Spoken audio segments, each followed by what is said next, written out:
What's going on, listeners? Hope everybody's doing well, having a great day. We're going to get into it today with Brandon Sardine. He's our guest on the episode today. He is a performance coach at Future. I've known Brandon for a couple months now. Awesome dude, great conversation. It's going to be a little bit more back and forth today, but he's going to come on. He's going to talk to us about. We kind of get into some things as far as the private sector versus the collegiate sector, the relationship that they could potentially have, pros and cons of both. His experiences, in addition to the comparison game, right? Like, are you somebody who's constantly comparing yourself to others in the way that they've been able to achieve things along their journey, or are you more internally focused in that zone of proximal development where you're constantly challenging yourself, but just enough to where you can overcome some of the obstacles that you've come across? So we're going to get into it. It'll be a fun one. Let's get it going.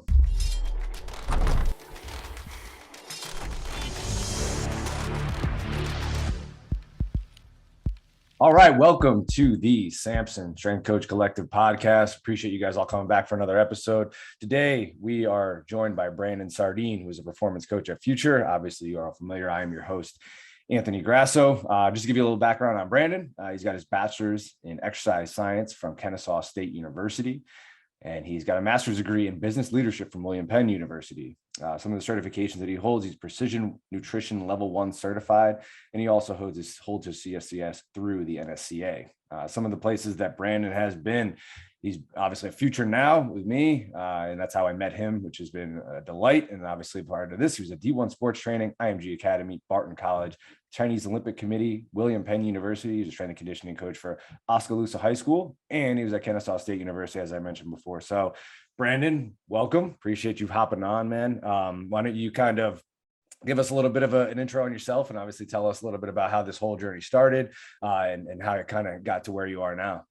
Yeah, for sure. No, I appreciate you having me in.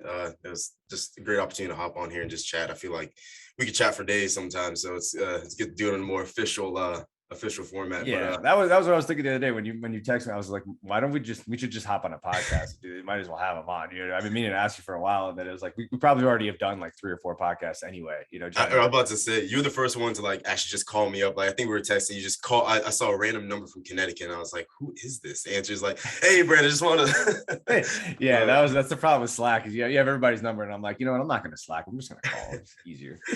Yeah, for sure. But I think it's always tricky, like going through your history and strength and conditioning, because you want to keep it short, but it's always a long story in certain ways. But I'm do my best. I always lead off people like I was not a collegiate athlete. I was not that dude. But sports was part of my life growing up. Sports was something that kind of gave me confidence. Something I just grew up doing. Then especially when I look back in my career and like what actually made me want to get in strength and conditioning, like weight training, strength conditioning, even before I knew that was a thing when I was younger, it was always a thing. I used to watch my dad work out, used to get a lot of confidence from. I remember going to Gold's Gym at, 13, 14 years old, just, trying to get stronger, whatever it might be. So I always remember that being part of my life. But by the time I got to college, I wrestled, ran cross country in high school. I used to play basketball, soccer growing up, like when I was younger. So when I got to college and I kind of didn't have sports anymore, I knew I wanted to be in exercise science. Like that was never a doubt. But where I wanted to go with that was always kind of up in the air, between physical therapy, personal training, all this other type of stuff. It wasn't until probably my junior year of high school at Kennesaw State, amazing strength and conditioning staff overall.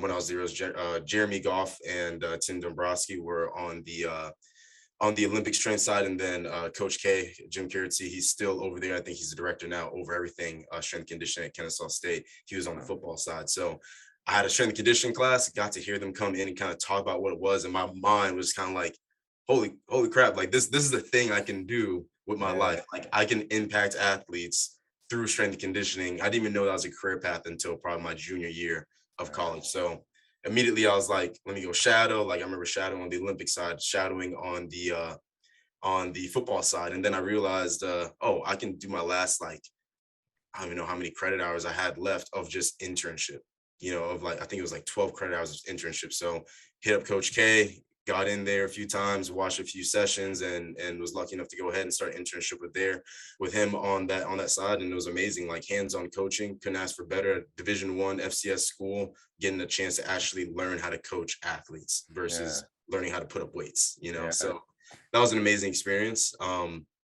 After that, I just kind of opened my eyes up to the field, took any opportunity that came to me. Small town Iowa, William Penn University. And it was kind of the same thing. Like I remember Coach K saying, like, you're going to be at a small school, you're going to get a chance to coach a lot, and I feel like sometimes that's overlooked in our field. It's like, you want to go D1, you want to go big, but depending on your role there, you may not get as many coaching hours. Versus I went NAIA, and then also at the same time there, me and a buddy of mine, Lane Trudeau, we were the head over a local high school. So between having 3 to 4 teams at the college itself, we had every single team at a high school that we had to be responsible for as well. So the coaching, the opportunity to coach was just so prevalent and just so much fun. From there, I wanted, as much as I say you don't want to always chase the big time, I knew on my resume I wanted bigger experience in certain ways, in the eyes of just general strength and conditioning. So I saw an opportunity with Olympic Committee going to China through Play when they were doing their campaign over there, just like, sending coaches out over there. So I headed over there. Lo and behold, I got there. I'm like, cool, I'll be working with rowing, maybe boxing, maybe whatever. And they're like, hey, you're working with skateboarding. And I'm like, what? And so, so a guy that's never skateboarded a day in his life, all I know from skateboarding is Tony Hawk, like Tony Hawk video games and stuff. It's like, hey, you're gonna be the performance coach for the first national skateboard team for China. And so that was just another amazing experience, learning not even Chinese culture, but skateboarding culture, and getting the chance to travel while providing for those athletes. But then after that, I knew that I didn't want to just stay an international coach forever. That's not where my heart was. That's not where, I wanted my life to be. So took an opportunity to come back and work at Barton College with Matt Schubert, which was a great decision. Again, it was a D2 school. So we had 21 teams split between the two of us. So we were grinding, man. We were going after it. We were just practically going to war each and every day together, just trying to provide the best experience that we possibly could. But then after that, the same, when I worked at William Penn University with John Haugen, he ended up getting a director position at IMG Academy. And so I was lucky enough for him to want to bring me over to IMG Academy. So I went over there, and that was, again, just another ball game of just getting to see how holistic an approach to training could be at IMG Academy.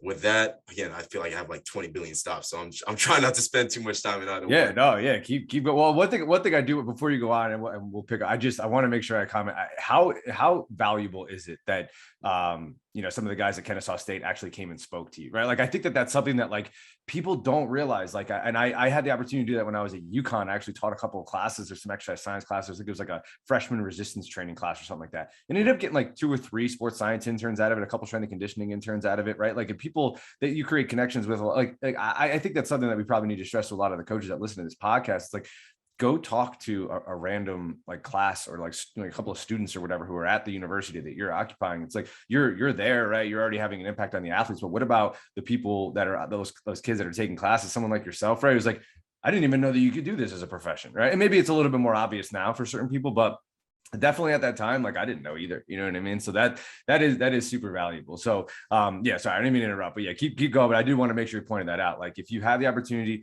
go talk to some of these young professionals who are just taking classes, because that they're not getting the understanding and the overall acumen that they need from the curriculum that they're having in the classroom. You're not getting that, right? And their perception of what strength and conditioning is probably not all that accurate, just based off what's in the books, right? So I thought that, like, the kudos to the professor. It was Dr. Elaine Lee when I was at UConn. She came to me and she's like, listen, I'm teaching this class, but they all know they want to speak to somebody who's like on the floor every day, like someone who's actually in the ground floor, right? And kind of getting their hands dirty every day. So and I think that they really appreciated that. So it's awesome to hear that, like, yes, you were a product of somebody saying, yeah, I'm just going to take some time, go talk to a class today. And I turned someone into a not just a strength coach, but somebody who's going to impact people's lives, in the way that you felt was valuable to you. No, yeah, I completely agree, man. I couldn't imagine what I would have ended up doing. I probably just, and there's nothing wrong with it, of course. I probably just ended up being a personal trainer, for the first however many years of my life, if it wasn't for seeing that avenue. And then again, when you think about, like, when I think about how many connections I've been able to make through strength and conditioning, how much, like, strength and conditioning allowed me to travel and see parts of the world that I don't know when I would have seen other than my time in China. I'm forever grateful to, to those coaches that actually took time out of their day to come to a class and present, what they were passionate about. But to continue, I was at IMG Academy, great. But at this point, I was I'd been away from home. I've been kind of traveling. Like, you kind of know how the strength coach life is. You just kind of, you take each opportunity for what it is. You kind of sink yourself in to that space. You're where your feet are at. You make the big time where you're at, and you just try to attack it. But it got to the point where I was like, I haven't been, in Georgia, where I'm from, in the past, like, since 2016. At this point, it's like 2021. And so, I had my girlfriend was in Georgia at the time, and I was like, you know what, I see this opportunity at D1 training, and I'm ready to go ahead and make that jump back over to Atlanta, just to go ahead and be with my family, be with my girlfriend, so on and so forth. So I took the opportunity, left IMG to D1. They were just opening a facility there. Great experience, great opening my eyes from the realm of going from collegiate, professional, high school, collegiate, professional, all that, into private. And I don't know why there was ever, I don't even know if it's still a thing. I don't know why there's ever competition between like collegiate and high school and private facilities and all that debate, because they have it just as hard, man. Like the problems are different, keeping the doors open while still providing a good product, while not interfering with the training, that they may be getting at their high school or college. Like it's a whole conundrum, but it's a necessary component as well, because it provides opportunity for people that may not have the opportunity for training. But that was an amazing experience, just like to kind of grow, understanding more of the field, business acumen as well. But then, not gonna lie, I was starting to get a little burnt out just from working crazy hours, month after month, years of moving around, to where when I saw the opportunity with Future, and I was like, I can still impact hundreds, if not thousands of people, be part of just a top tier team, and still be involved in the field that I love, and kind of get some time back in my life. I was like, it's almost a no-brainer at this point. I was ready to go. So that's the long short of it in a way. But yeah, we could just to go back. We could go back through some of those things. Obviously, you want to spend a little bit more time, because I think, and that was one of the things I noticed, like when I first met you and you were introducing yourself to a lot of the people at Future.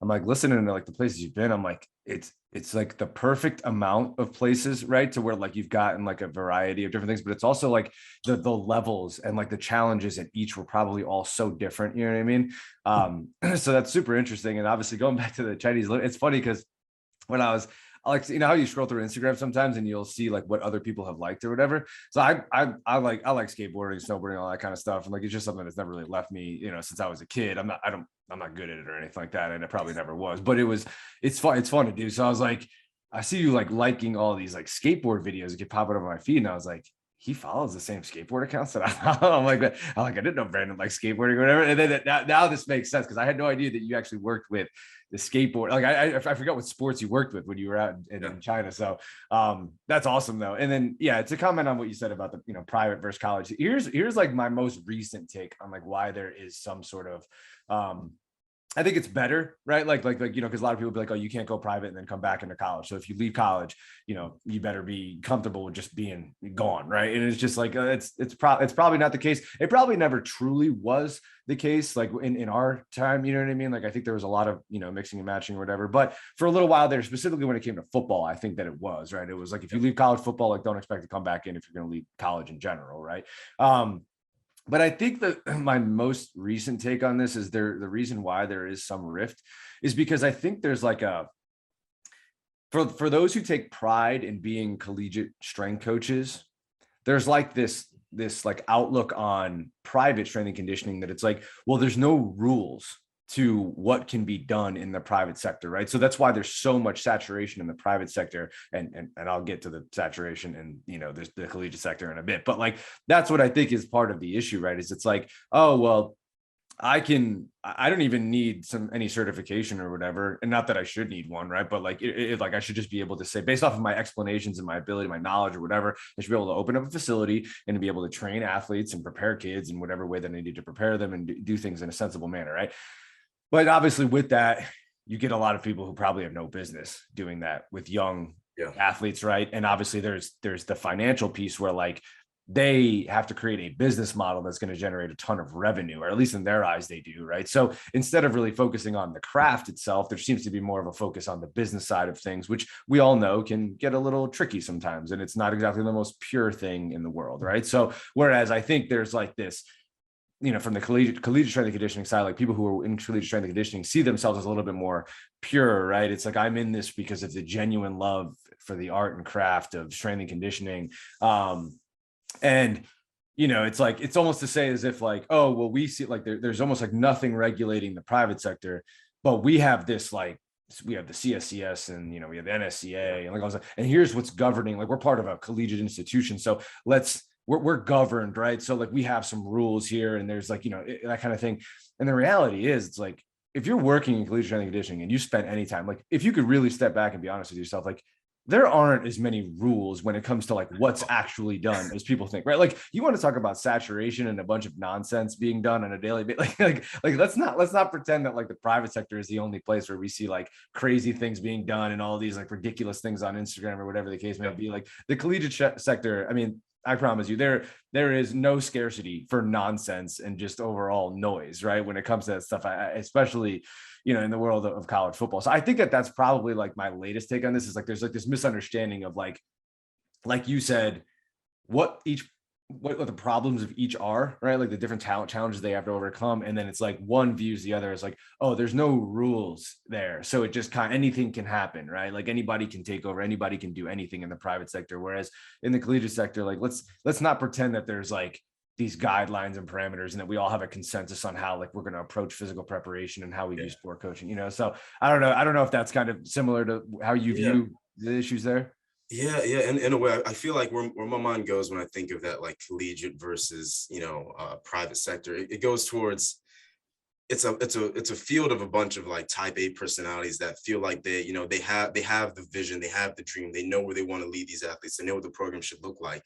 And so when you start to lose control over that a little bit, or you feel like you're gonna have to pick the pieces up of something that you don't understand, then that's where that tension and that friction comes from. Because that personal trainer, that performance specialist in the private realm, might have a different take on what performance looks like than so on and so forth. But although there's common themes throughout strength and conditioning, you can go to any two Division I universities, and one might be unilateral only, the one might be powerlifting style, West Side, whatever, and guess what, both still might be winning championships. Right. You know what I mean? So there can be two completely different styles, but still, what they're providing the athletes, the work ethic, just the general load and training volume that they need to succeed and keep growing is still there. I've kind of told myself in the past, and I still do, like sometimes, especially with athletes, especially with younger athletes, sometimes they're succeeding because of you, because you really have, helped them out and you've made everything happen. Sometimes they're succeeding in spite of you. Let's go. Because yes, sometimes it's like, what, like maybe this kid didn't need to do that 600-pound squat, but you know what, he's young, he adapts, he recovers, and he's still going to go out there and be amazing on the line. You know what I mean? Like it is what it is. But that's why I feel like the impact that you have as a strength coach, it doesn't differ which side you're at. Like another take that I have is I rather them go to a private trainer. Say if I gave someone a summer packet, Division I's different because, they're going to get everybody back on campus, go through an 8-week cycle leading into fall ball, and then, so on and so forth. But say like, I'm at a D2 or D3 or NAI or whatever it might be, or even a high school, and they're off season and I give them a packet or something like that. Part of me rather they go to somebody that can actually supervise them. Now, hopefully that person's qualified enough to look over them and truly take care of them. But if not, I still rather them go ahead and do that. And if that encourages them to go ahead and get that activity during that off season, what's the number one thing that happens to people after an off season? They don't get enough training volume during the off season. They come back and they get injured during a spike. So I'd rather them go ahead and do something with someone somewhere versus me being mad they didn't do exactly what I want them to do.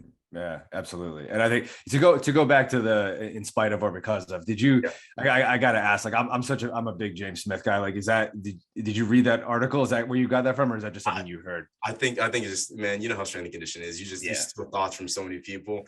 Sometimes it gets diluted, but yeah, James Smith sounds like something, like just with his dynamic systems like that, sounds like something that he would talk about. Yeah, that was a good, like, I remember when I was younger or whatever, I came across that article. I think it was for Elite FTS where he wrote like, are you, is your athlete succeeding in spite of what you're doing or because of what you're doing? And I think that was like the one thing that really changed my whole perspective on all of these things. And he gave an example, like he gave an example in the actual article. It's a very simple example of like, okay, if I was to say you started from one end of the room and walk to the other end of your room, but you did it on your heels, right? You didn't let your toes touch the ground. It was like, okay, I got from point A to point B, but I walked on my heels the whole time, right? You'd say, did I get from point A to point B because of the way that I walked or in spite of the way that I walked? And obviously, like knowing what we know about, the way human locomotion works and the way we're like, at least the way we understand it as the most efficient way to walk, you would say, I got there in spite of what I did, right? You got there nonetheless, you know what I mean? So I think that was like the most interesting thing. I was like, okay, yeah. So, and that was by the time when I went down to Alabama and like, you start starting to understand about like, oh, like, so these athletic directors are actually coming from the development side of things. They're actually like businessmen and they shake hands and they raise funds and they're not necessarily like overseeing, right? Like this like model of like sport performance that like we think, right? So when it came, so that I guess that's my thing when it comes to like private versus collegiate is it's just like, yeah, because of or in spite of, right? It's like all these things. And I think it's like, to say that like the private sector is, just the wild west, right? Like let's take like really be honest about what's happening, in the collegiate sector. Like it may look a little bit more structured, right? Like it may have some lipstick on it, right? You know what I mean? That kind of thing. But like if you really peel back, like there's a ton of dirt there as well as far as the models that are set up there. But I agree with you. I think, imagine if you had a strength coach in the collegiate sector who's like, hey, I'm going to provide you with summer training or whatever. And wherever you go to, like, I'm going to have communication with them and I'm going to let them know, like, hey, here's kind of what I had planned. How do you view some of this stuff? Is there a way that like, at the very least, for the 2 months that he or she may be with you, that we could kind of collaborate on this in some way, shape or form, just to touch on some of the qualities that we want to develop, however you might go about doing that. I'm open to as well. Obviously we know that there's so many different ways to get these things done. Like imagine a world like that, like you said, like they come back, at least they've done something, and at least they've actually been exposed to some of the qualities, they need to be prepared for in those first 3 to 10 days of camp or 3 to 10 days of spring ball, whatever the case may be, coming off of these long breaks. And, don't even get me started on the NCAA like the schedule itself. I mean, it's set up. It's set up for failure, really. Yeah, I was gonna say, just in general, sometimes I feel, going to the private sector with stuff, they do get a chance to be a little bit more individualized. I feel like as a college strength coach, you like that's where that in spite of and because of comes into play. Guess what? It's like a bell curve. Like for the mass majority of your athletes, your program that you put together is probably going to be, just good enough for them. It's going to keep them going. Maybe it's nothing too specific. Then you're going to have that tail end that it's, they need something wildly different, or they're not really going to get the best adaptations from that. Then you have the other end, your superstars, your weight room warriors, all that type of stuff that are just eating, soaking that thing up. Hopefully they're also good at football, whatever sport they play as well. Hopefully, you never know. So like with that, you go to a private realm, if you have a team of 80 football athletes, or, probably the luckier ones are the ones that, maybe in college basketball where they only have like say 15 to 18 guys that they're really taken care of, they can get a little bit more zoomed in and get that microscope on them a little bit more. But I think that communication is worth it, because you can say, hey, this is what we have, this is what we see, this is the goal for this summer off season. Then, maybe that private trainer could be like, hey, I'd really love to focus with him on this one quality that, I've seen he's struggling on. Like, I'm going to sprinkle that in there too. And I think that's a match made in heaven. But again, with the personalities, sometimes the clash happens before the communication. So sure. Yeah. I think it could be problematic for sure. I think this is awesome that I didn't even expect to have this type of conversation, get it going into this, but I think that this is really good because I think it outlines for anybody who is kind of on the fence about where their career, like I think it just opens up opportunities and open up avenues for yourself if you are open to actually being involved in the private sector. Or maybe you're somebody who's working in collegiate strength and conditioning, who's,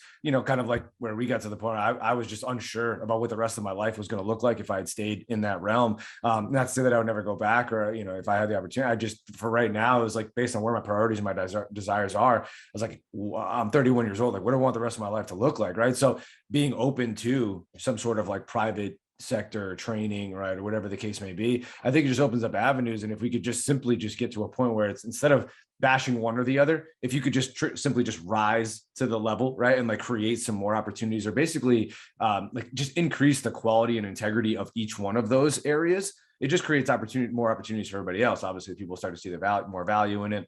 They'll see less headbutting, right? And they'll see more value in the collaboration.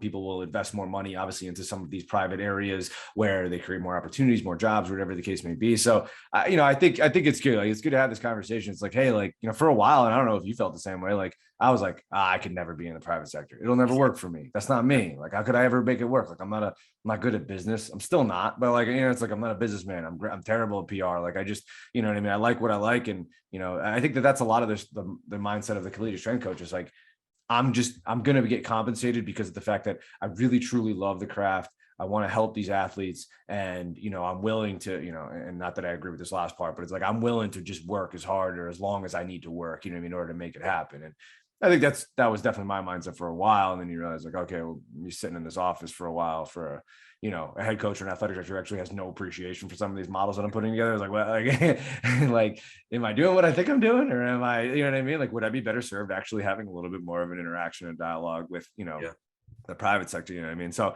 yeah, I this is good. Like, I'm glad we were able to kind of open this up in that way. For sure. Yeah, no, go ahead, man. Go ahead.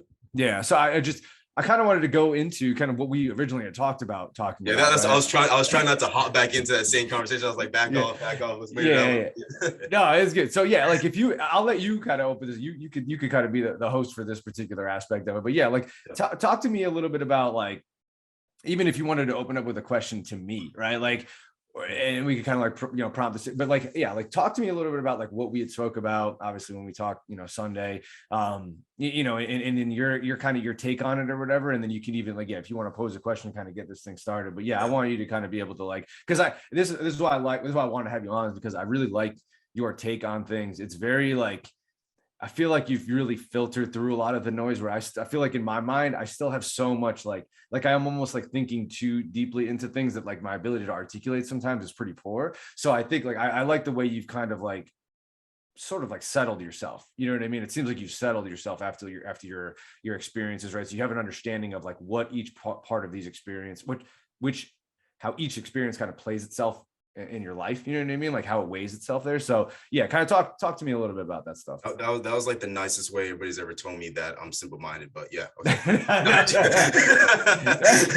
always like the biggest, like compliment for like Charlie Francis, right? Is like, everyone's like, listen, especially when I was a young kid, they were like, hey, listen to Charlie, because he takes really complex stuff and he makes it really simple. And then you read him and you're like, God, this is so brilliant, because it really is complicated, but he makes it sound so simple. You know what I mean? And that's the one thing, like, I just feel like, even like last week, like I was trying to explain something to Bo, and I'm like, God, this is so, like, it makes so much sense when I have it out in front of me on paper and everything. I was like, but I'm just like, you know what I mean? Because I'm at the point in my life, and I don't know if other strength coaches are here, where like I'm not settled on things. I feel like I'm less settled on things now than I was. I become more conflicted about things because I'm afraid to like pigeonhole myself. I'm afraid, like, I don't know, like, it's almost like the conversations that I find myself having with a lot of strength coaches is like the minutia, you know what I mean? It's so like, like, where do you stand on like this? And it's like, I don't stand anywhere. Like, we just have a conversation, you know what I mean? But like, I feel like you've been able to have a good balance of like settling on something. So you still have principles, like you still have integrity, or like you still have to have some pillars, no doubt, some things you believe in. And I have those, but I'm like, you know what I mean? But you also do enough of like checking those things, So I feel like this isn't necessarily what we're going into, but just that idea of kind of like that lifeline as a coach, and how you grow and how your knowledge grows at any point. Like, I'm sure you've heard of like the Dunning-Kruger effect. Like it's just that scale. Like, you get started reading all these books. I'm CSCS certified. I come on team now. Like, you think your knowledge is like sky high. Then the more you go through things, that thing starts to plummet until you get to a point where it's like, do I actually know what I'm doing?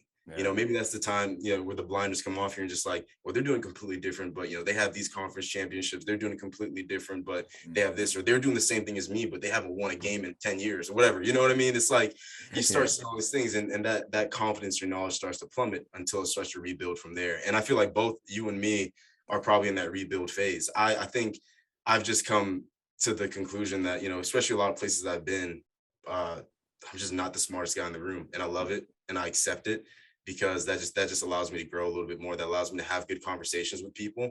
And it allows me just I give myself the permission to be dumb. Quite simply. At the end of the day, what we do with athletes, what we do with our clients, it's pretty simple. A lot of it comes down to consistency. A lot of it just comes down to sound principles that we learned very early on. Right now, I think the hardest part of our job is just learning how to apply it to, to different personalities, different situations, different teams, different clients, whatever it might be, how to explain it to administration, how to explain it to a 5-year-old kid that just wants to kick a soccer ball, but dad put him in personal training. You know what I mean?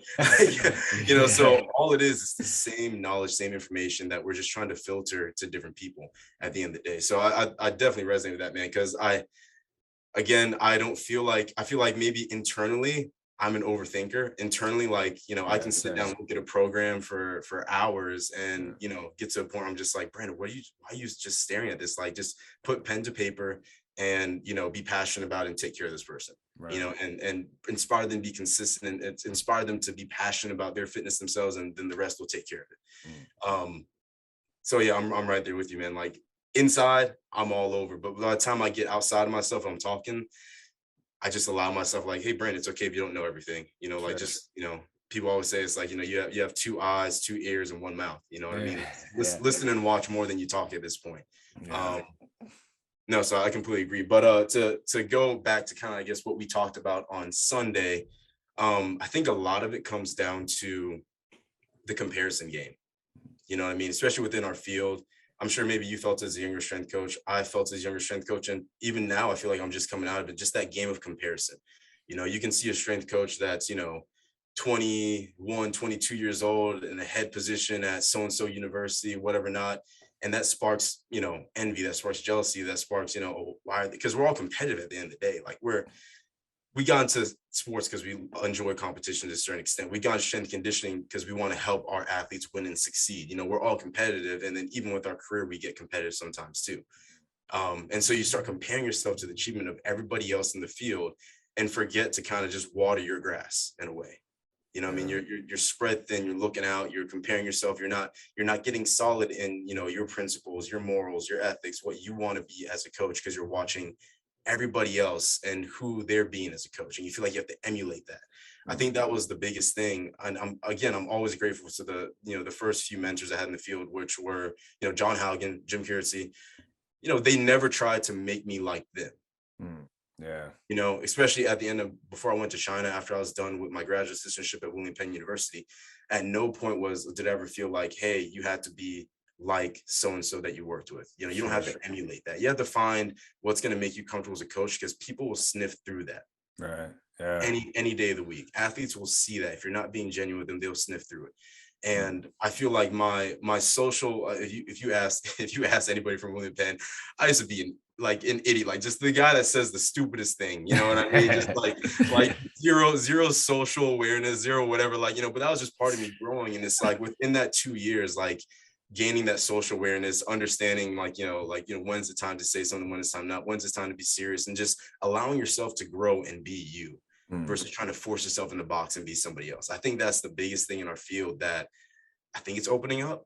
I'm not sure, I don't know. What's your take on that? How much do you feel like people are coming into their own in this field versus say 5+ years ago? Yeah. It's funny because it's like, I could give you my take based on the people I've interviewed on this podcast, my experiences, and I would say that I think I was lucky enough, like you said, fortunate enough to be around coaches who were like, I'm showing you a decision-making process. I'm not showing you what you need to be or the decisions that you need to make or how, you know what I mean? I'm just going to provide you with sort of like a decision-making process when it comes to, personal and professional endeavors and decisions that you need to make as far as, whether it be the details of training or whether it just be the philosophy of, systems or understanding just, the career and the career path in general.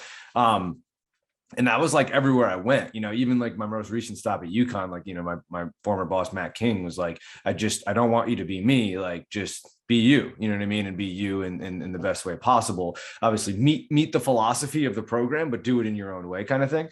And then a lot of the people that I've talked to on this podcast, I had at least 2 or 3 people tell me that in the early stages of their career, as an intern or whatever the case may be, they felt the desire or they felt the need to have to meet the criteria of wherever they were, of just being exactly what that program designed, right? So it's like, okay, I'm going to program the exact same way. I'm going to coach the exact same way. And we're all going to do things the exact same way.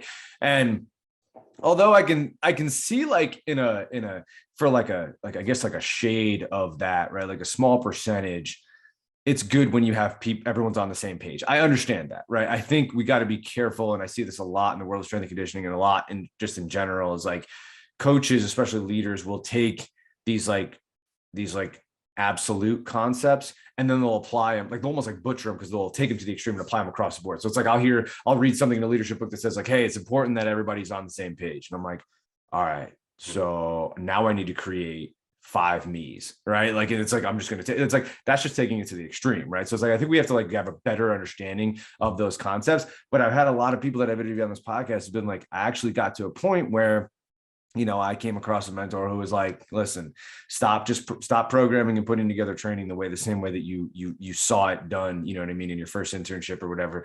Do it your way, be who you're going to be. So to answer your question, like, I do think it's changing. I think like anything else, like information is always evolving, and I think there's better information being put out there. But at the same time, it's like, I don't think that like my small sample size of like the people that I talk, like, I'm not like a popular, famous dude, you know what I mean? Especially now the world strength. It's like, I don't know, like, I barely talk to anybody outside of my family anyways. It's like, who do I really like, you know what I mean? It's like, what do I know? I don't really talk to y'all. I'm just gonna stay home. Like, I don't really know. I just got, you know what I mean? I got this podcast. It's just like, I don't really know, you know what I mean? It's tough to really get a pulse on that.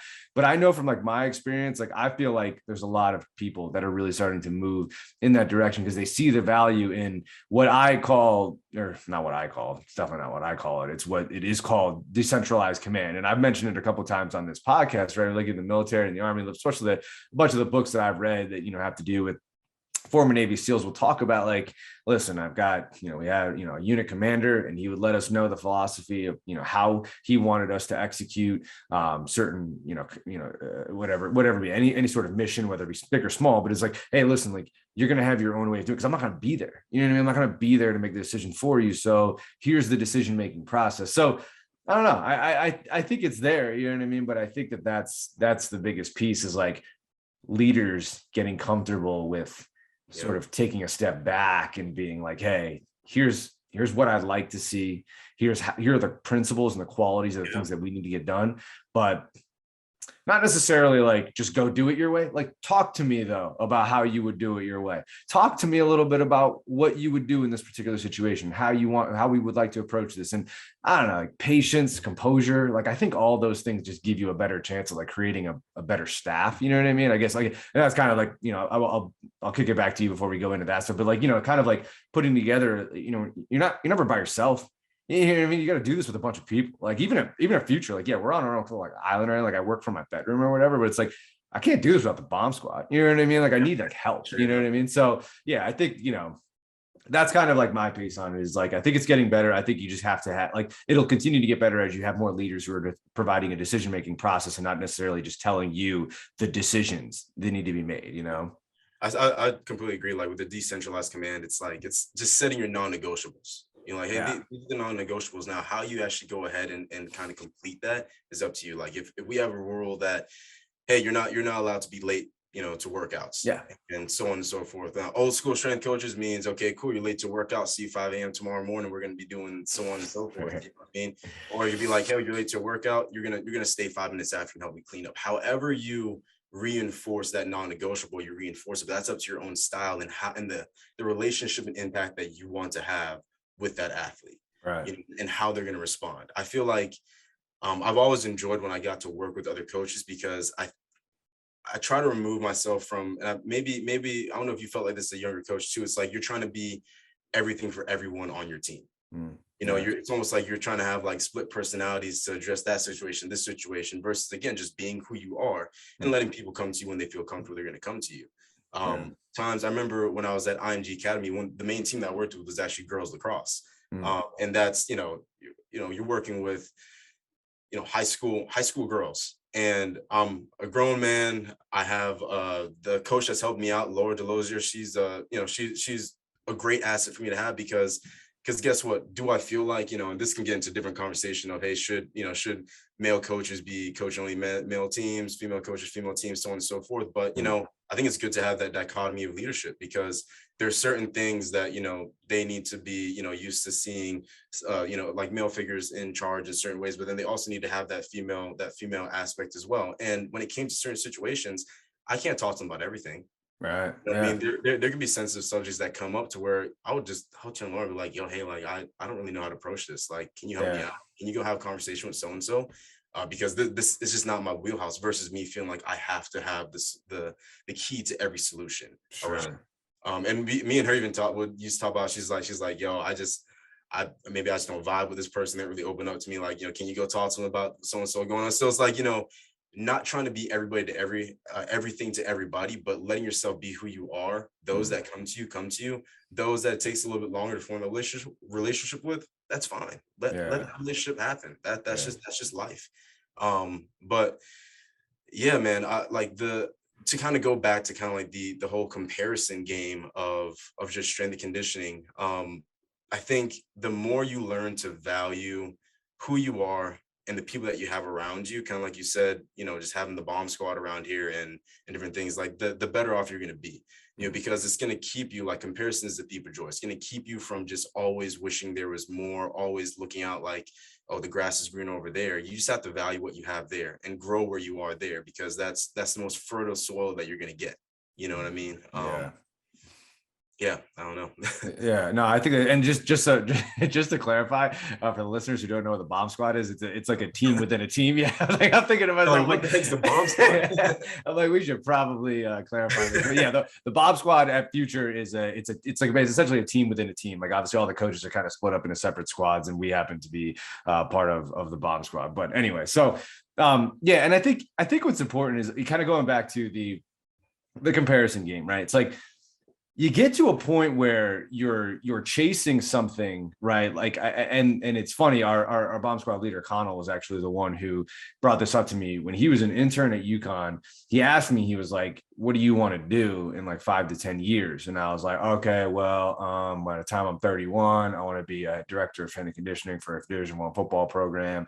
And then when I'm 35, 36 or whatever, maybe I'll move into some more like administrative roles or whatever. And I'm 40, I kind of like map some sort, like, then I was talking about positions, and he's like, well, instead of worrying about the positions and the titles themselves, why don't you focus on the qualities that you need to obtain in order to get those positions, and just kind of allow them to come to you. So that was a massive help. And I've actually changed that was one thing. It's really interesting how you can have these like one or two pieces of information that almost never leave you when someone says something to you. Is like, it was one comment he made in like in the middle of the day, like some random, probably like a Tuesday or something like that, right? And I've never forgotten that, because it completely reframed the way that I approached my 5 to 10 year plan, whether it be a business model or actually like putting things down on paper or whatever my goals, objectives, whatever they were. And I was like, okay, I need to start chasing qualities, and I want to start developing qualities, not necessarily positions. And I need to actually start to take a look at, what am I actually chasing? Like if you're in this mode where, like you said, you're playing the comparison game, maybe you're someone who's at a smaller school, maybe the logo isn't as prolific as, say, the University of Alabama or whatever the case may be.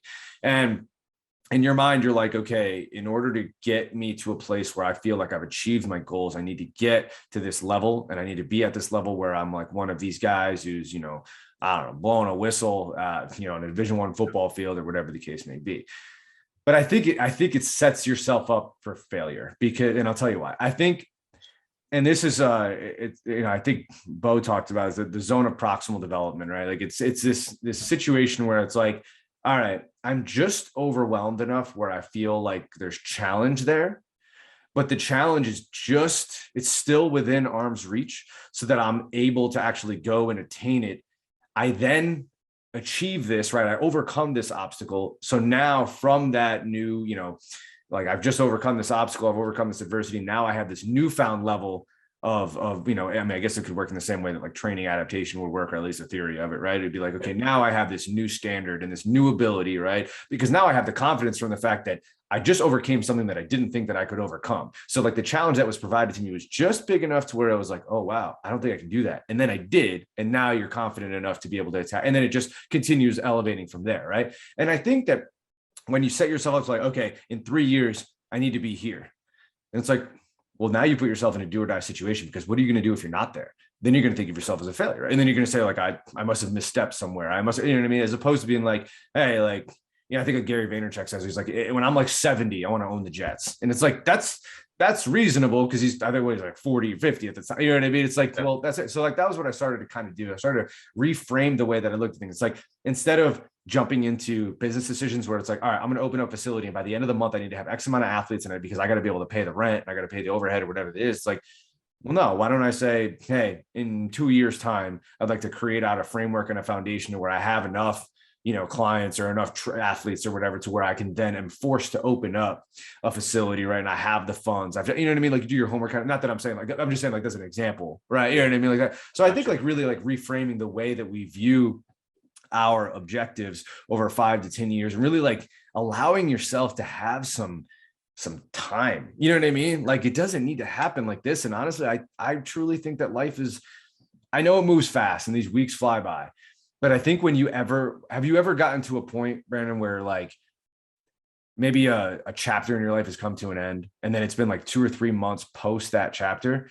And then you look back on it and you're like, oh, that's what that was about. Okay. That's why these things happened. And this is okay. That makes more sense. Like the more it settles in and then, but in your mind in that moment, prior to that chapter ending, you were probably in a fury, like in a frenzy, trying to make decisions. It was like, okay, I need this to happen. I need this to happen. This is where I need to go. I need this, kind of like expedite the process. Right. But it's like, life's kind of like moving in its own pace, right? And it's not really concerned about like where you're at with it. You know what I mean? And like, you know what I mean? Completely. I completely agree, man. I feel like that's just life in general. You can't rush certain outcomes, and you just have to let it play its time out. And the reflection, I think that truly points out to me like just the importance of reflection. Like I've tried journaling and stuff in the past and so on and so forth. I'm not the best at it. I'm not the most consistent at it, I'm but terrible. Yeah. there's a reason why people like, swear by, like taking time for yourself, meditating, journaling, whatever you can do to kind of get that alone time, that quiet time, and I feel like in this world, we're so full of distractions. Like, I listen to music all the time because I like because that keeps that white, that's like that white noise in my head that allows me to focus on whatever else. But sometimes you need that emptiness that allows you to go ahead and just process everything you've been going through. And same thing, sometimes people aren't great at talking to other people about their issues or about what they're feeling. Like you need those people in your life because that just helps you process all the challenges you just went through, like all the situations you just went through. Even if they don't say anything to you, the act of verbalizing it and putting it out there, hearing your own voice talk through it, it's almost like you're talking yourself off of the cliff or off the ledge in a way, or just talking yourself into understanding. I think that I think everybody's been there at some point, just looking back on a certain experience and feeling like, man, like, was that a waste of my time? Or like, why was I there? What was I doing? Did it actually have an impact? Like, oh man, I screwed up on this. Like, I probably shouldn't even been, I had no right doing this or doing that, but it's all just part of the process. And, the way that we get to impact each other, the way that we get to, our decisions impact ourselves. I think that's just the fun of life. You don't really know where it's going to lead you. You can go ahead and you can set your habits. You can control what's in front of you now, and hopefully that pushes and guides you in a direction. But who's hearing you do that? Who's seeing you do that? Who's being impacted by doing that? Sometimes it's harder to control, and you just kind of have to let things evolve from there. Going back to something you were talking about kind of chasing qualities versus chasing goals. That reminds me of Atomic Habits and Start With Why. And kind of how, when you set goals out there, it's kind of like you're starting with the what, like what you want to do versus, the internal process of why you want to do it or your identity behind it. And so when people are like, hey, I want to be a director of so-and-so and so-and-so, it's like, okay, that's cool. That's what you want to get to. But like, who are you going to be to get there? It's like, versus if you say, I want to be someone that, that impacts those around me, that makes other people better, that's a valuable resource to my team, that can, and you start setting out these qualities, these identities that you can kind of chase and develop, then the how and the why, the how and the what kind of start taking care of themselves in a way that leads you to that goal.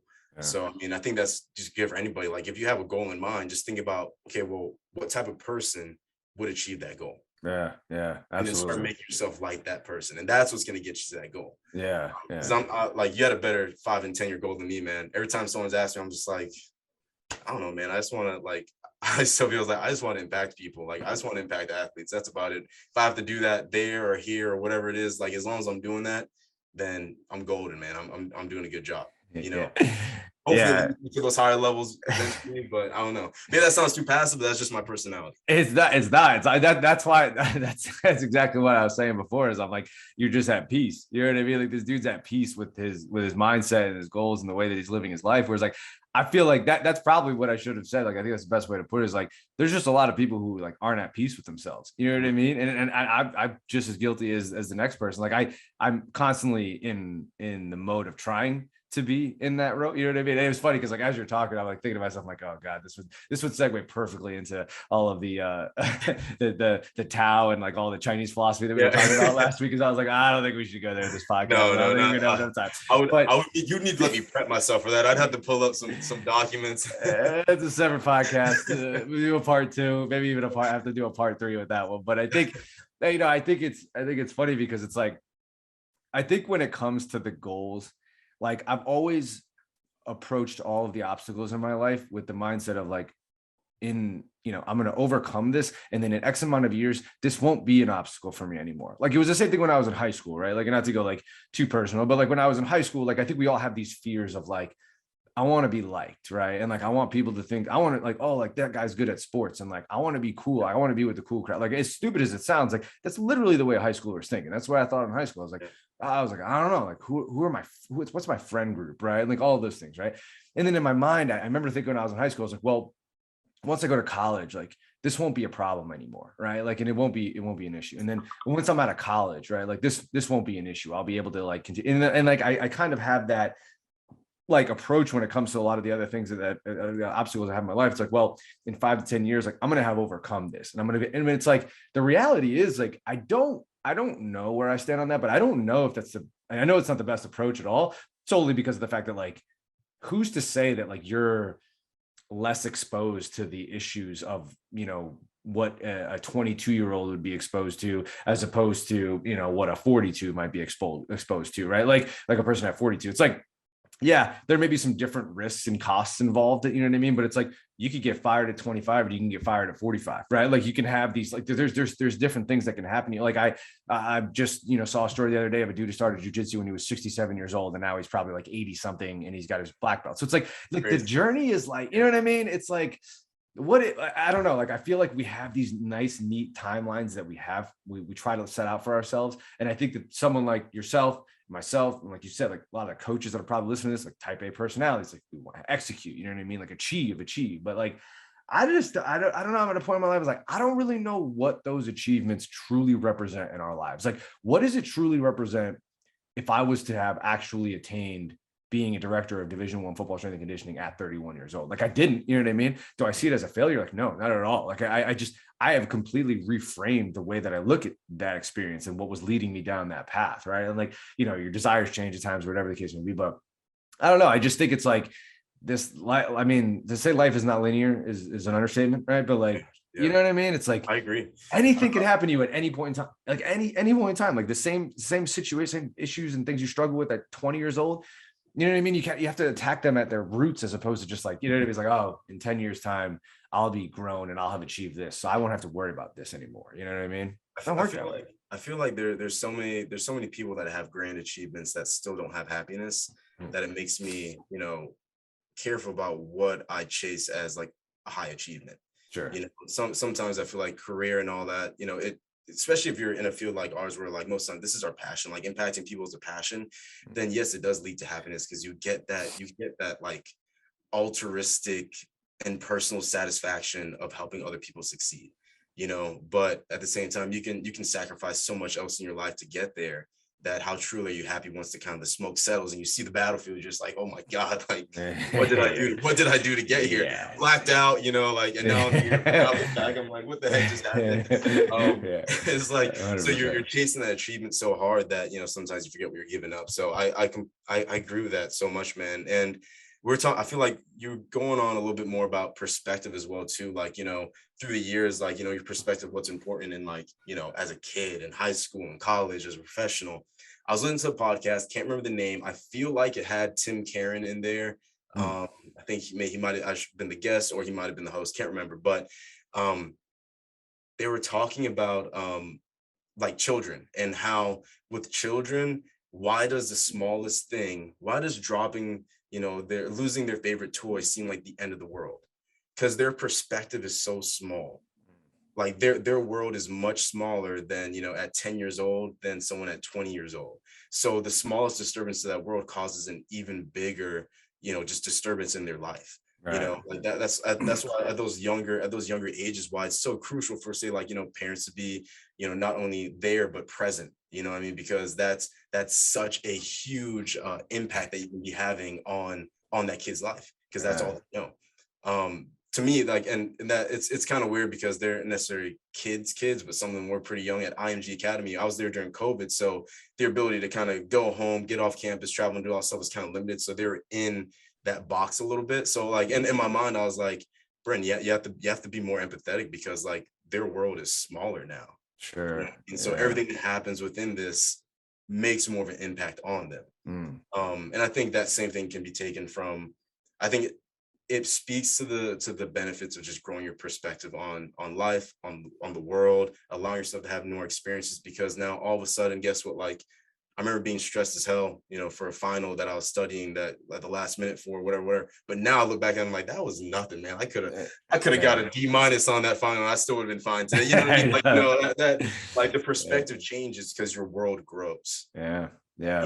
And the big things get smaller and smaller and smaller until you really narrow down the things that truly impact you.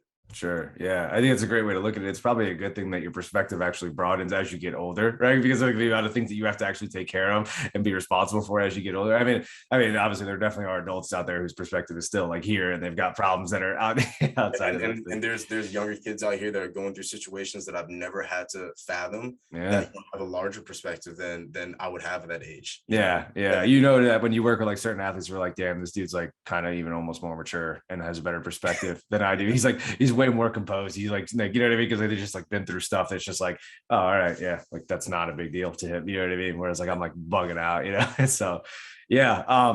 So we're coming up on about an hour. So like I do want to, I like to keep this, somewhat, short and sweet, sort of. I guess if an hour is short and sweet, but yeah. So like just to kind of like wrap things up a little bit. If you like, obviously like you're well read, you're super educated, and obviously you've got a good way of, like you said, being at peace with ways that you want to articulate those things. If you could just provide for the listeners some references, or whether it be like books, podcasts, like pieces of knowledge or whatever that you think have been really valuable to you, that have kind of changed your perspective on things, or just confirm some of the perspective that you already have. Just good overall references. Could be strength and conditioning or non-strength and conditioning related. Doesn't really matter. If you kind of just something to increase the knowledge base, and then we'll wrap up. Yeah, no, I think honestly, it's kind of like your foundations kind of carry through with you through a lot. The first books that kind of come to mind are the No Complaining Rule by John Gordon. I think that was probably the first like professional development book that I read that just kind of like, he's the same one on the energy bus, like if you ever hear the term like energy vampires and stuff, that's him. But it's just the No Complaining Rule, and how looking for solutions versus just looking for problems changes your perspective on everything around you, and how enjoyable you are to be around, honestly. At the same time, past that, another book, and this actually might be a book that I do a presentation on for the bomb squad at Future pretty soon, is The 5 Dysfunctions of a Team by Patrick Lencioni. Okay. I think that talks to not only how you operate in a team, but how you just even interact with, on a one-on-one level. And I'm trying to go off the top of my head, like the 5 dysfunctions are like, lack of vulnerability, fear of conflict, lack of commitment, and then lack of accountability, and then a lack of attention to results. So like, kind of how all those lead into one another. And that can be done from a team perspective, but even, you and me, are we, do we trust each other? Are we okay with having disagreements? With those disagreements, can we commit to the same idea? Can we hold each other accountable? Then can we look at those results and redevise another plan to keep pushing things forward? I think that was a big book that kind of helped me just understand how I can best serve a team, and being vulnerable, having those hard conversations and trying to push things forward. And the last book I'll give is the one I already mentioned, Atomic Habits. I actually read that more recently. That's been a staple book for a lot of people for a while. I've read it just in the last few months, and it has impacted just the way that I've looked at, how to attain certain goals, but by, again, making those goals just different qualities and identities that you're trying to identify, and just stacking up those habits on habits that are already existing in a way. Great book. Probably a book that I'm gonna read at least once a year for the rest of my life, just to kind of refresh those topics. But yeah. Hell yeah, dude. That's awesome. I appreciate it. Well, yeah, man, I know this is like, yeah, obviously we could keep going, and there's a variety of topics that we kind of bounced around. Obviously, and each one of those topics probably deserves its own podcast, but this is awesome. I really appreciate it. This is probably one of the best we've done, I think, in terms of, like I said, it's a little different when you're talking to somebody that you know too, you know what I mean? Like as a host, like I'm trying to get a little bit better at something like creating that connection, like and establishing it pretty early on or whatever. But this was good. Like I love the fluidity of this one. Appreciate it. I hope the listeners enjoyed it. But Brandon, you know, we thank you for coming on. Any final words, if you have any for the guests before we part? Not really, man. I appreciate the opportunity to be on this podcast. You know, I love, obviously enjoy talking to you.